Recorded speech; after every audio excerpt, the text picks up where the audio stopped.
प्रिय विद्यार्थियों, मैं अमरीश वर्मा, बायोलॉजी टीचर। जैसा कि पिछले वीडियो में हमने देखा था मानव जनन के बारे में, हमने उसका जो है विथ डायग्राम विस्तृत उसकी चर्चा की थी। आज के टॉपिक में हम चर्चा करेंगे मानव में निषेचन, फर्टिलाइजेशन इन ह्यूमन। तो निषेचन क्या होता है, सबसे पहले हम ये जानेंगे कि निषेचन की डिफिनेशन क्या है, परिभाषा क्या है।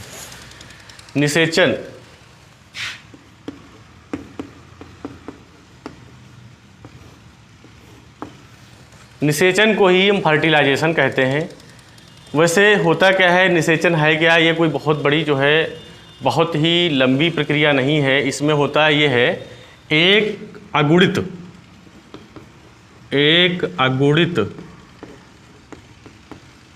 शुक्राणु तथा एक अगुणित अंडाणु आपस में संलयित होता है। इनके संलयन की प्रक्रिया ही फर्टिलाइजेशन या निषेचन कहलाती है। इस प्रकार जब अगुणित शुक्राणु और अगुणित अंडाणु आपस में संलयित होते हैं तो एक द्विगुणित संरचना यानी क्या बनाएंगे, युग्मनज। अब ये जो संरचना बनेगी, ये हैप्लॉइड था हमारा शुक्राणु, अंडाणु भी हैप्लॉइड था। ये जब संलयित होंगे, संलयन के पश्चात नेक्स्ट जो हमारी संरचना बनेगी वो डिप्लॉयड होगी यानी द्विगुणित होगी, और इसको हम नाम देंगे जाइगोट। इंग्लिश में कहेंगे जाइगोट कहेंगे और हिंदी में युग्मनज कहेंगे। युग्मनज का बनना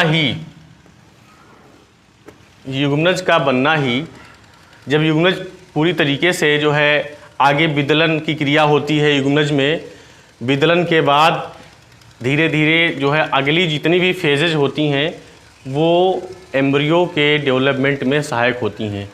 तो सबसे पहले हम ये देख लेते हैं कि जो हमारा स्पर्म होता है वो अंडाणु से संलयित होने में कौन कौन सी गतिविधियों से होकर गुजरता है और कौन कौन सी फेजेज आती हैं। तो हमारे सामने जो है डायग्राम बना है, हम देख रहे हैं यहाँ पर कि ये जो है गोलाकार संरचनाएं, इनको हम फॉलिकल सेल्स या पुटिका कोशिका कहते हैं। ये हमारा स्पर्म है, ये स्पर्म की टेल है, और ये सबसे अग्रिम भाग होता है जिसको हम एक्रोसोम कहते हैं।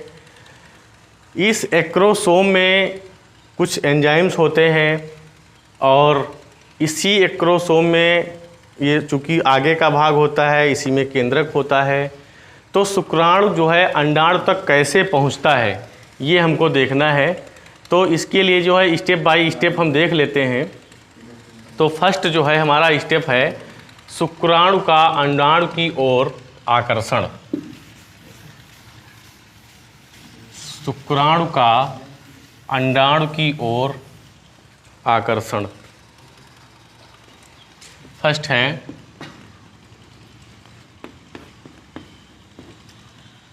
शुक्राणु का अंडाणु या शुक्राणु की अंडाणु की ओर गति, ये भी कह सकते हैं।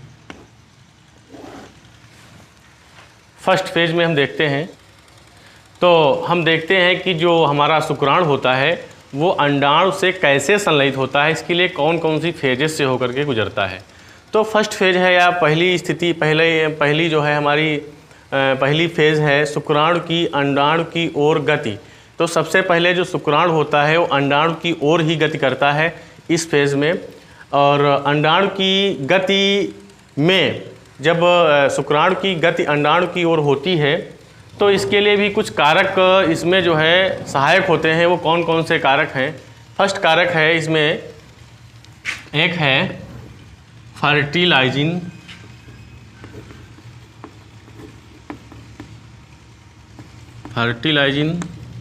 तथा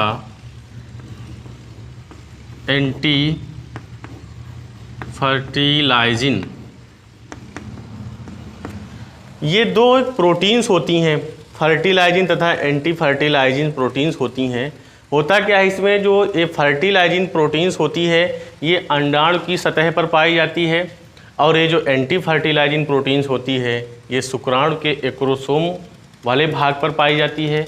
तो ये जो हमारी एंटी फर्टिलाइजिंग प्रोटीन्स होती है ये अंडाणु में शुक्राणु को प्रवेश कराने के लिए फर्टिलाइजिंग की जो लेयर होती है इसको ब्रेक करती है, और फिर जो है हमारा जो स्पर्म होता है वो जोना पेलुसिडा एक जो है ये लेयर है ये अंडाणु की, इसको भेद करके और अंदर की ओर बढ़ता है। नेक्स्ट है हमारा अगला स्टेप है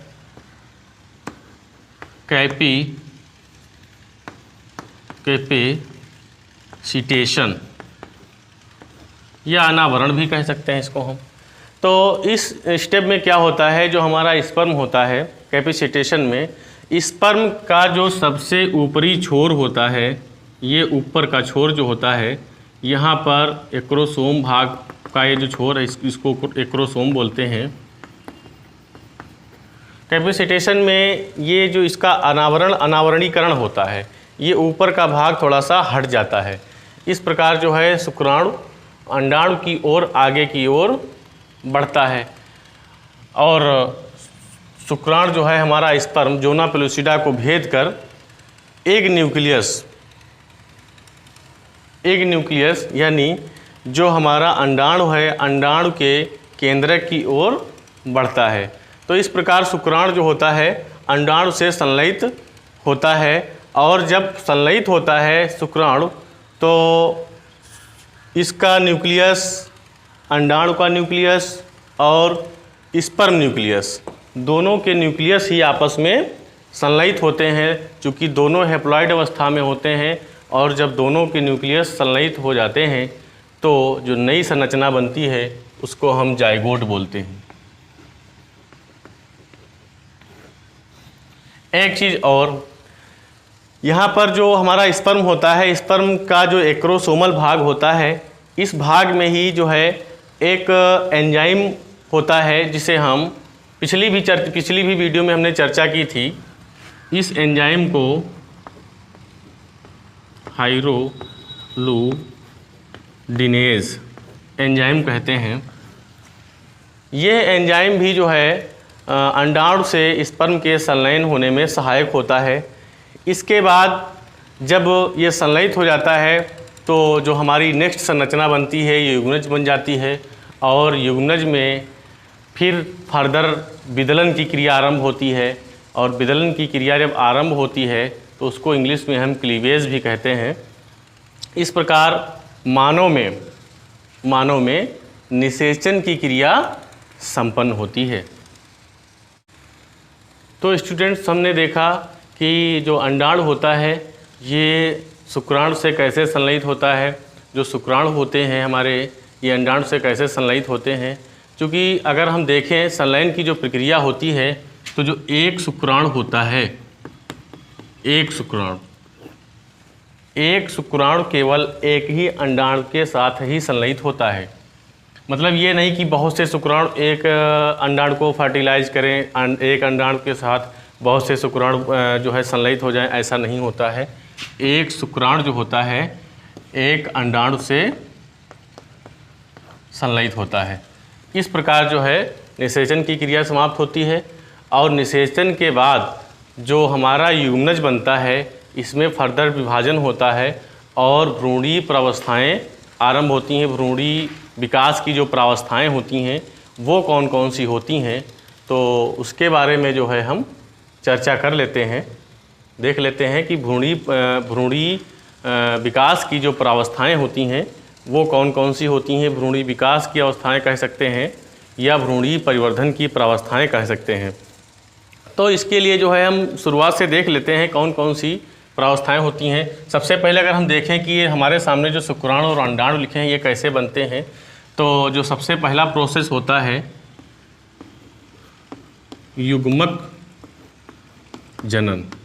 अब यहाँ पर युग्मक जनन लिखा है, युग्मक जनन के अंतर्गत दोनों प्रकार के, चूँकि दोनों युग्मक ही हैं, शुक्राणु और अंडाणु दोनों युग्मक ही हैं, तो जब युग्मक जनन की क्रिया होगी तो हमारा शुक्राणु भी बनेगा और अंडाणु भी बनेगा। युग्मक जनन की क्रिया के अंतर्गत जो शुक्राणु हमारे बनते हैं वो अगुणित होते हैं और जो अंडाणु बनेंगे ये भी अगुणित होंगे। तो ये फर्स्ट स्टेप हमारा होता है युग्मक जनन। युग्मक जनन के अंतर्गत जो है दोनों प्रकार के गैमीट्स का निर्माण हो जाता है और फिर जो है इनमें अगर हम शुक्राणु के बनने की क्रिया को समझें तो इसको हम कहेंगे, अलग अलग प्रकार से नाम दे देते हैं। अगर शुक्राणु का निर्माण हो रहा है, शुक्राणु निर्माण, तो उसको हम कहेंगे शुक्र जनन, और अगर अंडाणु निर्माण हो रहा है तो उसको हम कहेंगे अंड जनन।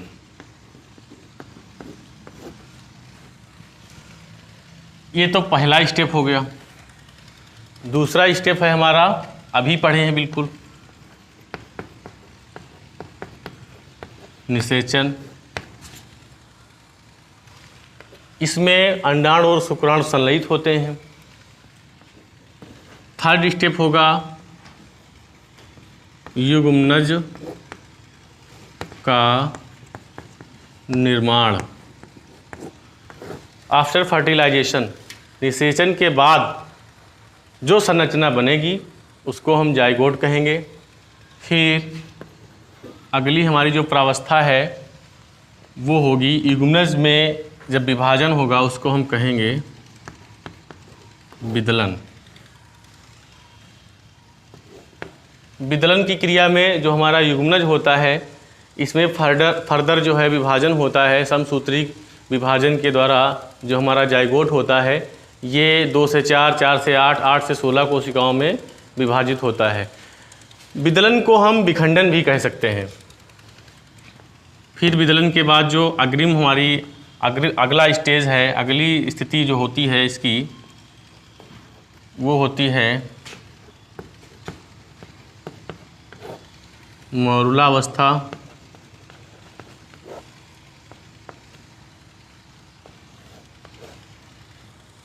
मौरुलावस्था में क्या होता है, इसमें जब हमारा युग्मनज फर्दर डिवाइड होता है तो 16 कोशिकीय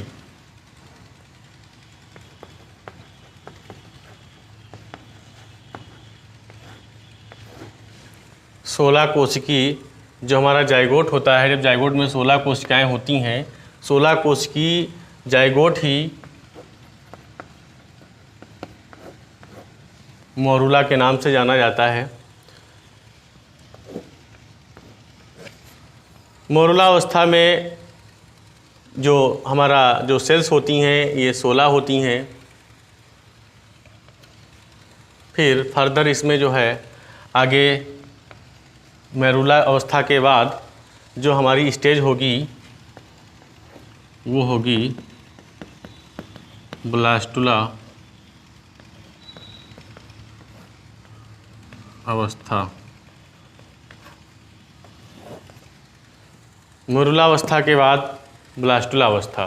तो ब्लास्टुला अवस्था में जब हमारा मैरुला अवस्था से जब ब्लास्टुला अवस्था में एम्ब्रियो हमारा पहुंचता है तो उसमें क्या होता है कि जो युग्मनज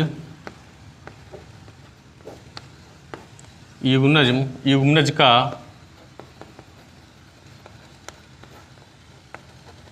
कोशिका द्रव्य होता है, ये जो है विभाजित हो करके कई अपनी कॉपियाँ बनाता है, कई प्रतियाँ बनाता है। तो जो हमारा मैरुला होता है ये निषेचन के 4 से 6 दिन के बाद लगभग जो है फैलोपियन नलिका से हो करके गर्भाशय तक पहुंचता है। और जब गर्भाशय में पहुंचता है तो गर्भाशय में पहुंच करके ये गर्भाशय की सेल्स के द्वारा कुछ रस निकलता है और उसको एब्जॉर्ब करके उसे पोषण प्राप्त करके अपना विभाजन करता है और एक खोखली संरचना का निर्माण करता है। मैरुला एक खोखली संरचना का निर्माण करता है। इस खोखली संरचना को ही हम ब्लास्टोसील कहते हैं। ब्लास्टोसील कहते हैं। यह एक स्पेस होता है, ब्लास्टोसील कहते हैं, और इस प्रक्रिया को हम ब्लास्टुला भवन भी कहते हैं। यह प्रक्रिया निषेचन के 4 से 6 दिन के बाद होती है। तो इसके बाद जो ब्लास्टोसील जो होती है, इसकी जो आंतरिक सेल्स होती हैं, इसमें 2 प्रकार की सेल्स होती हैं। आंतरिक जो कोशिकाएं होती हैं, आंतरिक कोशिकाएं, और बाह्य कोशिकाएं।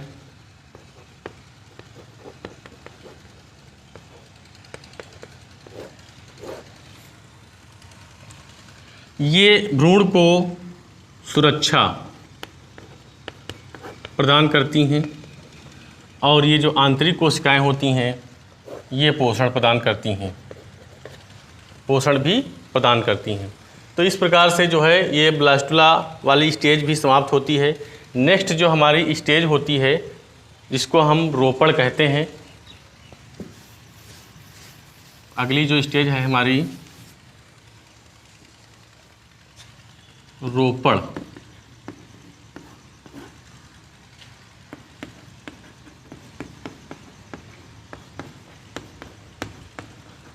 इम्प्लांटेशन। रोपण क्या है? रोपण की कंडीशन में इस अवस्था में क्या होता है, जो हमारा भ्रूण होता है ब्लास्टुला भवन के बाद, गर्भाशय की भित्ति, जो गर्भाशय की भित्ति होती है, इसमें फिक्स होने या स्थिर होने की जो अवस्था होती है, इसी को हम रोपण कहते हैं। इस क्रिया को हम रोपण या इम्प्लांटेशन कहते हैं। इसके बाद जो हमारा भ्रूण होता है, वो गर्भाशय में उंगली समान संरचनाएं होती हैं, उंगली के समान संरचनाएं होती हैं इसकी भित्ति में, और यही आगे चल कर के फर्दर जो है जरायुज में कन्वर्ट हो जाती हैं, प्लेसेंटा में बदल जाती हैं। इन्हीं के द्वारा जो हमारा भ्रूण होता है वो पोषण प्राप्त करता रहता है। और इसके बाद रोपण के बाद जो है, जो नेक्स्ट स्टेज है हमारी, वो है गैस्टुला अवस्था।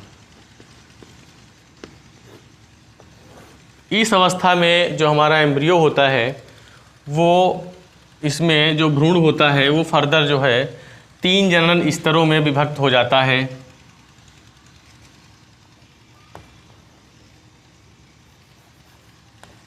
तीन जनन स्तर, एक्टोडर्म, मीसोडर्म और एंडोडर्म। ये भ्रूण के 3 जनन स्तर होते हैं गैस्टुला अवस्था में ही जो है, और पर्टिकुलर एक्टोडर्म, मीसोडर्म और एंडोडर्म, प्रत्येक जनन स्तर से अलग अलग अंग का विकास होता है। इस प्रकार जो है यह जो तीनों जनन स्तर हैं, तीनों जनन स्तरों से अलग अलग प्रकार के अंगों का भ्रूण में विकास होना आरंभ हो जाता है। तो ये हमारे हो गए भ्रूण के विकास में होने वाली कौन कौन सी अवस्थाएं आती हैं। नेक्स्ट वीडियो में हम जो है पढ़ेंगे अपरा। अपरा क्या होता है, अपरा के बारे में जो है नेक्स्ट वीडियो में पढ़ते हैं।